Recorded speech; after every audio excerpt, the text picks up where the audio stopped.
creo que el proyecto de la planta regasificadora es otro de los buenos ejemplos de los malos negocios y sobre todo un buen ejemplo de la herencia maldita que dejó el gobierno del presidente Mujica en particular, porque esto obviamente, si bien empezó en el primer gobierno del doctor Vázquez en cuanto a concebir la posibilidad de introducir el gas natural a través de una planta regasificadora, bueno, tuvo su impulso y su ejecución y las definiciones estratégicas se tomaron en el gobierno del presidente Mujica, que actuó con la improvisación que es característica en él y que fue característica de su gobierno, y que bueno, tomó determinadas definiciones que aquellos polvos trajeron estos lodos, es decir, por haber concebido un pésimo proyecto desde el punto de vista productivo, desde el punto de vista de la escala de generación de gas natural que allí se previó, por haber definido una pésima ubicación para la construcción de esta planta, en un lugar que claramente no se puede construir nada, porque es una zona que se anega, con niveles de sedimentación muy altos, y por lo tanto se gastaron decenas de millones de dólares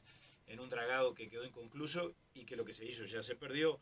Bueno, todo eso evidentemente condujo a un resultado tan trágico como el que tenemos. Yo no quiero dramatizar, pero también esto tenemos que agregarlo a la cuenta general de los recursos dilapidados. Estamos hablando a esta altura de que estamos en el entorno de los 100 millones de dólares que se van a perder por concepto de esta aventura, yo me atrevería a llamarla así.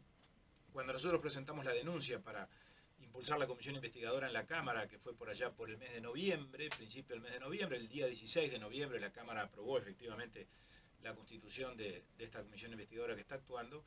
En ese momento los números indicaban que estábamos con una pérdida de 65 millones de dólares en función de, bueno, los gastos que ha representado Gas Ayago, que es la empresa privada que constituyeron UTE y ANCAP para impulsar la construcción de la planta regasificadora, en función de las distintas capitalizaciones que debió realizar UTE en Gas Ayago, entre otras cosas para financiar obras, esta del dragado que yo dije recién, que se perdió, la construcción de una obra que se hizo pero no sirve para nada, que es la conexión del gasoducto Cruz del Sur que ya existe con la futura planta, que como no existe, esa conexión es inútil y en eso se gastaron 80 millones de dólares. Y todos esos gastos, y sobre todo los gastos de funcionamiento de Gas Ayago, que es una burocracia privada de propiedad estatal, que no ha servido de nada, salvo para, bueno, pagar sueldos altos, uno de los sueldos más altos de la administración pública, la gerente general gana más que el presidente de la República, los gerentes de división allí ganan mucho dinero. Y además ahora están asegurados. Y además ahora están asegurados, porque ahí vamos a lo otro. Sí.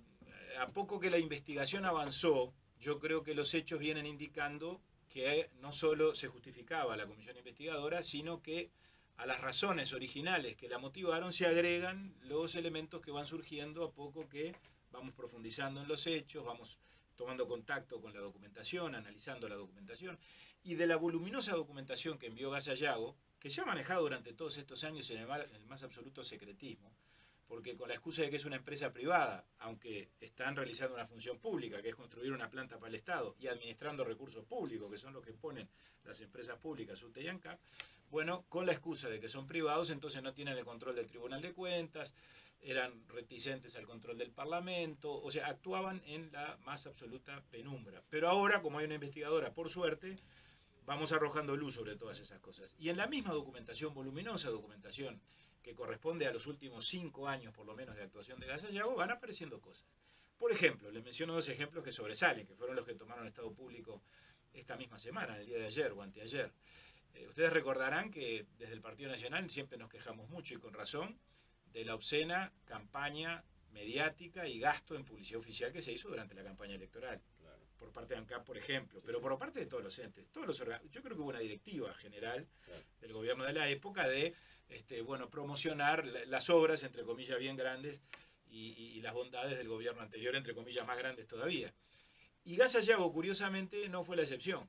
Casualmente, en el mes de junio del 2014 se aprobó un gasto de $500.000, al lado de las cifras de ANCAP es poca cosa, pero se gastaron $500.000, contrataron una agencia de publicidad para realizar una campaña que supuestamente iba a promover las virtudes y las bondades de que el país tuviera una planta regasificadora. Por supuesto, nos gastamos la plata en la campaña, gastamos en los avisos, en la agencia de publicidad, después generamos la deuda que generamos y el país no tiene planta regasificadora. O sea, nos quedamos con los costos y con los gastos, pero beneficio y obra de infraestructura, ninguna.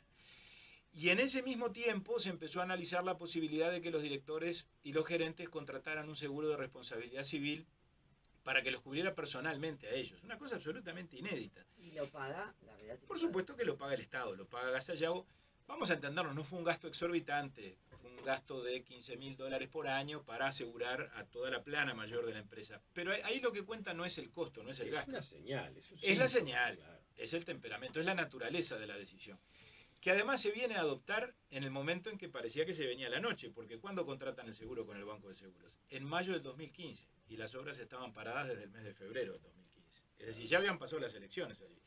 Pero me da la impresión de que quienes estaban a cargo de esto advirtieron que la cosa se podía complicar, porque ya GNLS y OAS habían incumplido con el contrato, todo indicaba que retomar las obras iba a ser difícil, y por alguna razón quienes estaban a cargo entendieron que debían cubrir su responsabilidad personal. Que a mi juicio es realmente yo no quiero ser muy duro ni hiriente en la expresión, pero me parece que es de dudosa moralidad haber tomado una decisión de esas características, por lo mismo que dije antes. No se puede actuar con mentalidad de empresa privada para algunas cosas y después actuar con mentalidad de empresa pública cuando se le demandan recursos al Estado, avales bancarios a las empresas del Estado, asistencia financiera a las empresas del Estado.